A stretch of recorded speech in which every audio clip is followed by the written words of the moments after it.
ചേച്ചി അത് പറഞ്ഞപ്പോഴാണ് ഈ കോമഡിയും നല്ല രീതിയിലുള്ള ആക്ടിങ്, ഈ കോമഡിയും ചെയ്ത് വലിയൊരു കാര്യമാണ് എനിക്കറിയാം. പക്ഷേ അതിനേക്കാളും ഉപരി ഒരുപാട് ടെൻഷനാണ് ഒരു ക്യാരക്ടറുമായിട്ട് വളരെ സീരിയസ് ആയിട്ട് ചെയ്യാന്ന് പറഞ്ഞാൽ. അതൊക്കെ എങ്ങനെയാണ് ചേച്ചി കൊണ്ടുപോകുന്നത്?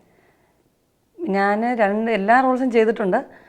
ഹീറോയിൻസിന് കോമഡി ചെയ്യാൻ സ്വാതന്ത്ര്യം ഇല്ലാതിരുന്ന ഒരു അങ്ങനെ ഒരു സമയമായിരുന്നു. കാരണം കോമഡി എന്ന് പറയുമ്പോൾ നായികമാർക്ക് അത് പറഞ്ഞിട്ടില്ല. പണ്ടത്തെ സിനിമയിൽ ദുഃഖപുത്രിയായിട്ടാണ്. പിന്നെ നെഗറ്റീവ് റോൾസ് ഒക്കെ ചെയ്യാം, അല്ലെങ്കിൽ വാമ്പിഷ് റോൾസ് ഉണ്ട്, അങ്ങനെയൊക്കെ അതൊക്കെ ഉള്ള ഡിഫറൻസ് ഉണ്ട്. പക്ഷേ കോമഡി മാത്രം ഒരു തിരക്കഥാകൃത്തും നായികയെ ആ ഒരു ഒരു ഒരു പരിധിയിലോട്ട് കൊണ്ടുവന്ന് എഴുതി ഞാൻ കണ്ടിട്ടില്ല. ആ കാര്യത്തിൽ ശ്രീനിവാസനാണ്, അദ്ദേഹത്തിന് വേണം ആ ഒരു ക്രെഡിറ്റ് കൊടുക്കാനായിട്ട്. അദ്ദേഹത്തിൻ്റെ കഥാപാത്രങ്ങളിൽ അല്ലെങ്കിൽ വളരെ ലൈവായിട്ടുള്ള കോമഡിയാണ്, ഞാൻ കോമഡി പെർഫോം ചെയ്യാൻ പോവുകയാണ് കേട്ടോ എന്ന് പറഞ്ഞിട്ടുള്ള റോൾസ് അല്ല, വളരെ നാച്ചുറലായിട്ട് തലയണ മന്ത്രമൊക്കെ എനിക്ക് അറിയാൻ പറ്റും. അപ്പോൾ അങ്ങനത്തെ എനിക്ക് ഏറ്റവും ഇഷ്ടപ്പെട്ട തിരക്കഥാകൃത്തുകൾ പത്മരാജൻ സാറിനെയാണ് ഏറ്റവും ഇഷ്ടം. അത് കഴിഞ്ഞാൽ എനിക്ക് ശ്രീനിയേട്ടനാണ്. കുറേ കൂടെ ലൈവായിട്ടുള്ള നല്ല കഥകളും നല്ല ക്യാരക്ടേഴ്സും ശ്രീനിയേട്ടൻ്റെ സ്ക്രിപ്റ്റിലുണ്ടാവും. എനിക്ക് ഏറ്റവും കൂടുതൽ ഇഷ്ടമുള്ള ആർട്ടിസ്റ്റാണ് ജഗദീഷ് ശ്രീകുമാർ.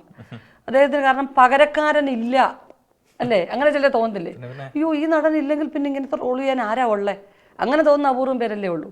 അപ്പോൾ അങ്ങനെ ഒരു നടനാണ് ജഗതി. കാരണം നേരിട്ട് അല്ലാതെ സംസാരിക്കുമ്പോൾ വളരെ ഗൗരവക്കാരനായിട്ട് ഇങ്ങനെ സീരിയസ് ആയിട്ടിരിക്കും. ക്യാമറയുടെ മുമ്പിൽ പെർഫോം ചെയ്യുമ്പോൾ വേറൊരു അവതാരമാണ് പിന്നെ വരുന്നത്. ഇത്രയും വേഷച്ചേർത്ത് ജഗതിക്ക് ഒരു നടനും ഒരു നടിക്കുമൊക്കെ ആവശ്യം എന്ന് പറയുന്ന സൗന്ദര്യം മാത്രമല്ല, വേഷച്ചേർച്ചയാണ് ഏറ്റവും പ്രധാനം. ഏത് ക്യാരക്ടർ ചെയ്താലും അതുമായിട്ട് യോജിക്കുക എന്ന് പറയുന്നത്. ഭിക്ഷക്കാരനായിട്ട് വന്നാലും തമ്പുരാനായിട്ട് വന്നാലും യോജിക്കുന്ന ഒരു ആക്ടർ എന്ന് പറയുന്നത് ജഗദീഷ് ശ്രീകുമാറാണ്. അപ്പോൾ എനിക്ക് ഭയങ്കര ഇഷ്ടമാണ്, ജഗതിയായിട്ട് വർക്ക് ചെയ്യാൻ ഭയങ്കര ഇഷ്ടമാണ്. ഞാൻ ഒരുപാട് പടങ്ങൾ ചെയ്തിട്ടുണ്ട്.